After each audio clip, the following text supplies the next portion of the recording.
प्रिया education में आपका स्वागत है। मेरा नाम प्रिया है। आज हम इडियम्स का पार्ट 11 करेंगे। आज हम बी पार्ट से इडियम स्टार्ट करेंगे। ए वर्ड से मैंने आपको सारे इडियम करवा दिए हैं। तो चलो स्टार्ट करते हैं बिना टाइम वेस्ट किए। सबसे फर्स्ट हमारा है back in saddle. Back in saddle का मतलब होता है रिज्यूम ड्यूटी। इसका मतलब होता है कि काम में वापस लौटना, फिर से काम शुरू करना, है ना। तो रिज्यूम ड्यूटी का मतलब होता है कि कोई काम फिर से शुरू करना। रिज्यूम ड्यूटी का मतलब क्या होता है? कोई काम फिर से शुरू करना। तो इसको कैसे याद रख सकते हैं? तो यहाँ से सैडल से याद रख सकते हैं ना कि हाँ हम ना फिर से जब हमने ना सैंडल पहन के फिर से काम शुरू किया था। सैडल से हम सैंडल याद रख सकते हैं ना कि हमने ना सैंडल पहन के फिर से काम शुरू किया, है ना, नया काम शुरू किया, फिर से अपने काम पे वापस लौटे। तो सैंडल पहन के ही लौटे, फिर से अपने काम लौटे तब। ऐसे इसको याद रख सकते हैं। सैडल से सैंडल याद रख के बोल सकते हैं रिज्यूम ड्यूटी। नेक्स्ट हमारा आता है बैकअप। बैकअप का मतलब होता है सपोर्ट करना, सहारा देना, है ना। तो बैकअप बैकअप मतलब कि बैकअप करना मतलब कि कोई सपोर्ट करना, सहारा देना, इसका मतलब ये निकलता है। Bad blood. बैड ब्लड का मतलब होता है एंग्री फीलिंग, मतलब कि बुरे लोग, है ना, बुरे लोग है, बहुत ही मतलब कि आपसी दुश्मनी है ना। तो बैड ब्लड किसको बोला जाता है? बुरे लोगों को ही बोला जाता है कि उनके अंदर, है ना, बैड ब्लड है ना। ऐसे इसको याद रख सकते हैं। बैड ब्लड नेगेटिव सेंस देता है ना।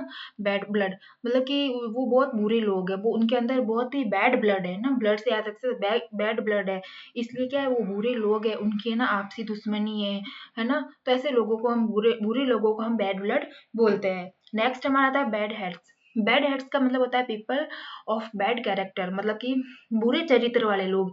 हम नफरत किससे करेंगे? हेड से हम याद रख सकते हैं भाई, हेड मतलब कि हम किससे नफरत करेंगे? हम, है ना, बुरे चरित्र वाले लोग होंगे, उसी से तो नफरत करेंगे। तो इसका मतलब निकलता है बुरे चरित्र वाले लोग, है ना, जिनका कैरेक्टर बहुत खराब हो।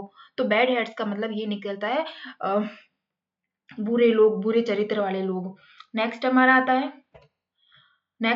है बनाना ऑयल। बनाना ऑयल का मतलब होता है कोई, है ना, बेमतलब की बात, नॉन सेंसिकल टॉक, और या फिर बोल सकते हैं निरर्थक बात, है ना। तो इनका मतलब बनाना ऑयल का ही मतलब निकलता है। तो बनाना ऑयल से हम याद रख सकते हैं कि बनाना ऑयल होता है क्या। किसी ने बोला कि ना हम तो ना बनाना ऑयल की सब्जी खाते हैं ना, बनाना ऑयल की सब्जी खाते हैं। तो ना वो क्या होगी, वो एक बेमतलब की बात हुई है ना, वो एक एक निरर्थक बात हुई, बेमतलब की बात हुई है ना। ऐसे हम इसको याद रख सकते हैं बनाना ऑयल से। नेक्स्ट हमारा आता है be going places. Be going places का मतलब होता है कि टैलेंटेड एंड सक्सेसफुल। इसका मतलब होता है सफल लोग, है ना। सफल लोग होता है जो ना सफल हो गए, टैलेंटेड है, वो जो सक्सेसफुल है, उसे बोलते हैं बी गोइंग प्लेसेस, मतलब कि सक्सेसफुल। तो इसको कैसे याद रख सकते हैं हम? याद ऐसे रख सकते हैं कि हम, है ना, कहीं पे घूमने जाते हैं ना, कहीं प्लेसेस पे, तो कई जगह हम घूमने जाते हैं ना, तो यहाँ से बना सकते हैं ना। कहाँ कब जाएंगे? जब हम सक्सेसफुल होंगे, हम टैलेंट होंगे, तभी तो हम कहीं कहीं पे भी घूम सकते हैं ना। तो यहाँ से याद रख सकते हैं बी गोइंग प्लेसेस से कि, है ना, टैलेंटेड एंड सक्सेसफुल। हम कब जाएंगे घूमने? जब हम सक्सेस हो जाएंगे, हम टैलेंटेड हो गए, सक्सेसफुल हो जाएंगे, तभी तो जाएंगे ना। तो इसको ऐसे याद रख सकते हैं। फिर नेक्स्ट हमारा आता है be hard up. Be hard up का मतलब होता है friends have very little money, मतलब कि बहुत कम पैसा होना, तंगहाल स्थिति होना, है ना। बी हार्ड अप का मतलब होता है बहुत कम पैसा होना, तंगहाल स्थिति। तो इसको कैसे याद रख सकते हैं? तो ऐसे हार्ड अप से याद रख सकते हैं ना कि अभी बहुत हार्ड अप चल रहा है, अभी तो ना बहुत ही हार्ड अप चल रहा है, बहुत ही मतलब तंगहाल स्थिति चल रही है। तो हार्ड अप से आराम से याद हो सकता है, बहुत हार्ड अप चल रहा है। ऐसे बोलते हैं ना कि यहाँ हार्ड अप चल रहा है, हमारे पास पैसा नहीं है, बहुत कम पैसा होना है, वेरी लिटिल मनी। ऐसे इसको ऐसे याद रख सकते हैं। नेक्स्ट हमारा आता है be in two minds. Be in two minds का मतलब क्या होता है? Unable to decide. इसका मतलब होता है कि दुविधा में होना, है ना, हमें मतलब हम डिसाइड नहीं कर पाते कि हमें क्या करना है ना।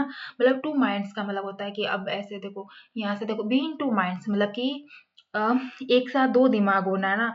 जब एक साथ दो दिमाग होंगे ना, जब एक साथ दो दिमाग होगा ना, तो क्या वो हमारा दिमाग काम करेगा? नहीं करेगा ना। हमें पता ही नहीं चलेगा कि हमें कौन सा काम करना, हमें कंफ्यूजन होगी, है ना। एक साथ दो दिमाग होंगे, टू माइंड से याद रखना भाई, दो दिमाग होगा, टू माइंड होंगे, तो टू माइंड्स होंगे, तो हम कैसे उस काम को करेंगे, है ना। हम उस काम को करने में अनेबल हो गए, तो आराम से इसको याद रख सकते हैं। टू माइंड्स वाला व्यक्ति कभी काम को अच्छे से नहीं कर सकता, वो हमेशा कंफ्यूजन में रहता है, वो कुछ भी डिसाइड नहीं कर सकता, वो हमेशा दुविधा में रहता है। इसको ऐसे याद रख सकते हैं। नेक्स्ट हमारा था be in the red. Be in the red का मतलब होता है to be in a loss और डेब्ट, मतलब कि कर्जा में होना, है ना। तो क्या लॉस होना, तो इसको कैसे याद रखेंगे? बी इन द रेड मतलब कि जब हमारे किसी बैंक में ना पैसा था, ठीक है ना, वो सारे पैसे खत्म हो गए और ऊपर से हमारा और कर्जा चढ़ गया, तो मतलब इसको ये बोलता है कि जब कर्जा चढ़ गया तो इसका मतलब है कि आपके ऊपर बहुत कर्जा है, लॉस हो गया, है ना। तो इसको ऐसे याद रख सकते हैं, बी इन द रेड मतलब टू बी लॉस और डेप्ट। नेक्स्ट हमारा आता है बी ऑफ। बी ऑफ का मतलब होता है टू गो अवे, मतलब कि भाग जाना। बी ऑफ का मतलब होता है टू गो अवे, मतलब कि भाग जाना। फिर नेक्स्ट हमारा आता है be out of order. Be out of order का मतलब होता है a device not working properly at all, मतलब कि कोई डिवाइस कोई काम नहीं करना है ना। तो इसको कैसे याद रखेंगे? बी आउट ऑफ ऑर्डर, है ना। इसको ऐसे ट्रिक के साथ याद रख सकते हैं ना कि जब हमारा ऑर्डर आउट हुआ था ना, जब हमारा ऑर्डर आउट हुआ था तो वो हमारा फिर बाद में कोई डिवाइस वो काम ही नहीं कर रहा था। इसका मतलब ये निकलता है कि अगर कोई मशीन अगर आउट ऑफ ऑर्डर हो जाए तो वो काम करना बंद कर देती है, वो डिवाइस काम नहीं करेगा, है ना। इसका मतलब ये निकलता है। लेकिन हमें इसको ट्रिक के साथ कैसे याद रखना कि जब हमने कोई कुछ भी हाँ, कोई चीज़ अगर हमने ऑर्डर की है, ठीक है, तो ऑर्डर की वो आउट ऑफ ऑर्डर हो गई, अब आउट ऑफ ऑर्डर हो गई, अब हमें चेक करना है, अब हमें चेक करना है कि वो कहाँ तक पहुँची है। तो अब हम चेक करते हैं तो वो डिवाइस नॉट वर्किंग, वो अब काम ही नहीं कर रहा है ना। तो ऐसे इसको याद रख सकते हैं कि डिवाइस नॉट वर्किंग, कि आउट ऑफ ऑर्डर हो गया पर अब वो काम ही नहीं कर रहा डिवाइस, है ना। तो इसको ऐसे याद रख सकते हैं। फिर नेक्स्ट हमारा आता है be over the moon. Be over the moon का मतलब होता है एक्सट्रीमली हैप्पी, मतलब कि बहुत खुश, बहुत ज्यादा खुश, है ना। बी ओवर द मून का मतलब होता है बहुत ज्यादा खुश, है ना। तो इसका मतलब ये निकलता है। तो इसको ऐसे याद आराम से याद रख सकते हैं। मून पे जाना भी उसने मुझे बोला कि मैं मून पे जाऊंगा, तो मून पे गया था तो इसलिए वो बहुत ज्यादा खुश हो गया। वो मून पे गया था इसलिए वो बहुत ज्यादा खुश हो गए, तो मून से याद रख सकते हैं ना, एक्सट्रीमली हैप्पी। नेक्स्ट हमारा आता है बी ऑन द स्क्वायर।